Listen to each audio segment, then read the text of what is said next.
I'm Zapper, the Immortal 3 Yapper, and today we will turn your Valorant aim into a lethal weapon. Whether you're grinding ranked or just trying to hit those crispy headshots, aim consistency is the name of the game. In today's guide, we're diving deep into the essentials that will take your aim from shaky to unstoppable. We'll break down the perfect warm-up routine, show you the best aim training drills, and teach you how to master crosshair placement and movement for maximum impact. By the end of this video, you will have all the tools you need to dominate every duel and clutch every round. So if you're ready to start hitting more headshots and climbing the ranks, let's get right into it. I thought warming up was useless until I did a bit more research. Turns out warming up in Valorant is crucial for achieving high level aim, especially if you're looking to perform consistently in matches. Here's why warming up is so important. Number 1, muscle memory activation. Warming up helps activate your muscle memory, which is essential for precise aiming. If you're practicing your flick shots, tracking, recoil control, all of it in your warm-up routines, this ensures that your muscles are primed for the specific movements needed during your games. Number 2, reaction time. A good warm-up can significantly improve your reaction time. By practicing in a controlled environment before your match, your brain gets into the habit of reacting quickly to visual stimuli, which is crucial for winning duels. Number 3, consistency. Warming up leads to more consistent aim. Players who skip warm-ups may find that their aim varies from game to game, while those who regularly warm up are more likely to maintain a steady level of performance. Number 4, mental preparedness. Beyond just physical preparation, warming up allows you to mentally transition into the game. It allows you to focus on the match ahead, reducing the likelihood of making simple mistakes early on. And number 5, adaptation to game environment.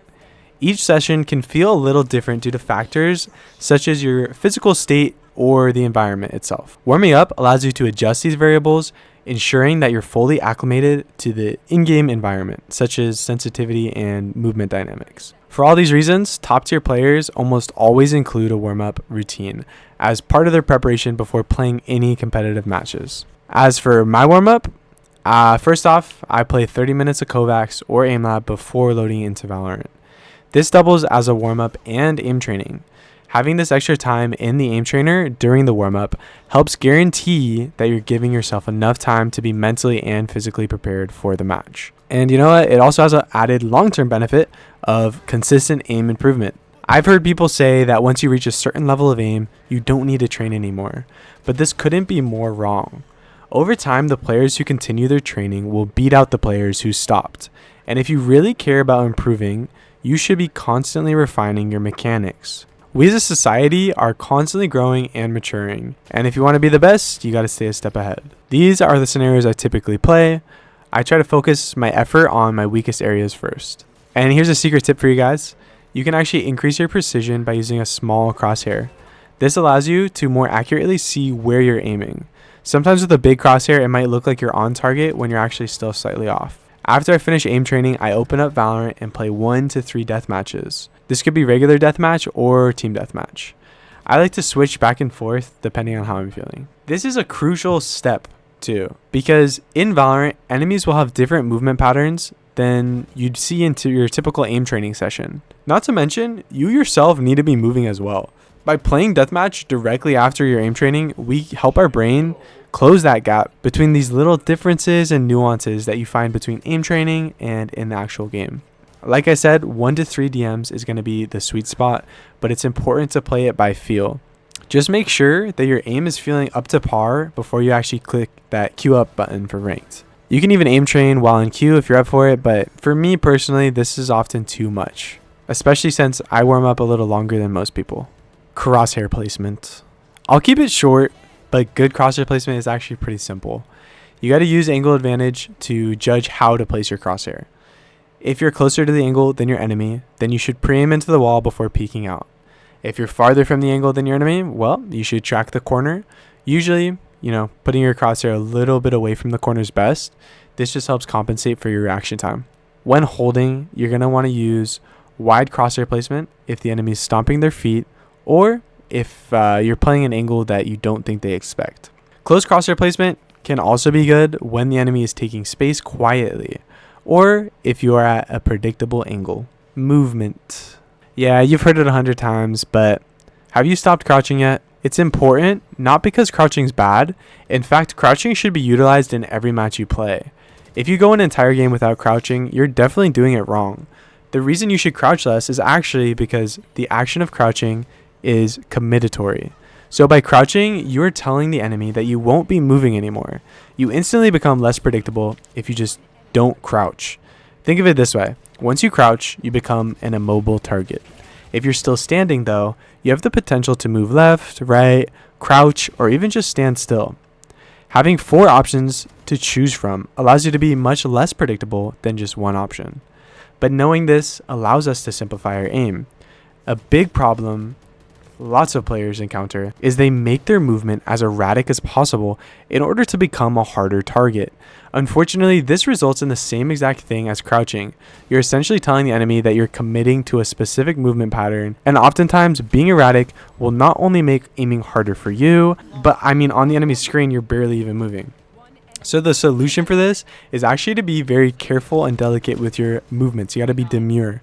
Yes, be unpredictable, move to the left, move to the right in between your shots, but don't overdo it. You want to show the enemy that you can and will move, while also keeping your movement basic enough as to not throw off your aim. Even if you take a look at pro players, they often move frequently with short little concise steps in between. Only crouching when committing for kills, or at the very most, they'll tap their crouch button. And if you're looking to add tap crouches into your movement arsenal, just keep in mind that overuse will make your movement slower. So if you do implement this, it is going to add a layer of difficulty that you just have to be careful that you're not fucking it up.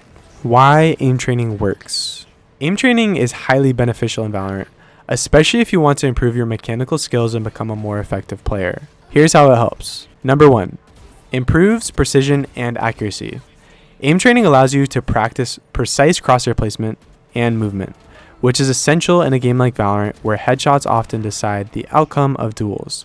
Regular aim training can help you develop the ability to hit small targets more consistently. Number 2, it builds muscle memory. Repetitive practice in aim training helps build muscle memory, making your aim more instinctive and less reliant on conscious effort. This is particularly useful in fast-paced situations where you need to react quickly without overthinking. Number 3, enhances reaction time.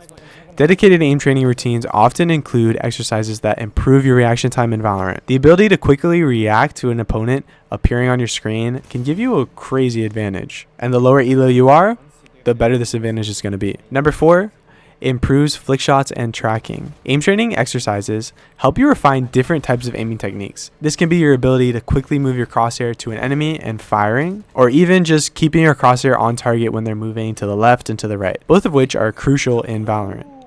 Number 5, it helps with crosshair placement. Aim training can also teach you the importance of good crosshair placement, which reduces the distance your crosshair needs to travel to hit your target. This is a key aspect of aiming in Valorant and can significantly improve your efficiency in gunfights. Number 6, reduces tilt and frustration. Players who train their aim regularly tend to feel more confident in their abilities, which can reduce the frustration and tilt that comes from missing shots. This mental resilience can be as important as physical skill in maintaining high performance. Number 7, customizable practice. Aim trainers and in-game practice modes allow you to customize your training to focus on specific aspects of your aim that need improvement. Whether you're struggling with short-range duels, long-range accuracy, or even handling different weapons, aim training helps with that. Number 8, consistent improvement. Regular aim training ensures consistent improvement over time. Unlike relying solely on in-game experience, which can be hit or miss, aim training provides a structured environment for targeted skill development. If you're really on the grind, playing another 30 minutes of aim training followed by a deathmatch can help skyrocket your progress. Basically, aim training is a valuable tool for any Valorant player that is looking to improve their aim and overall gameplay. Whether you're a beginner or an advanced player, dedicating this time to aim training is actually going to lead to noticeable improvements in your performance.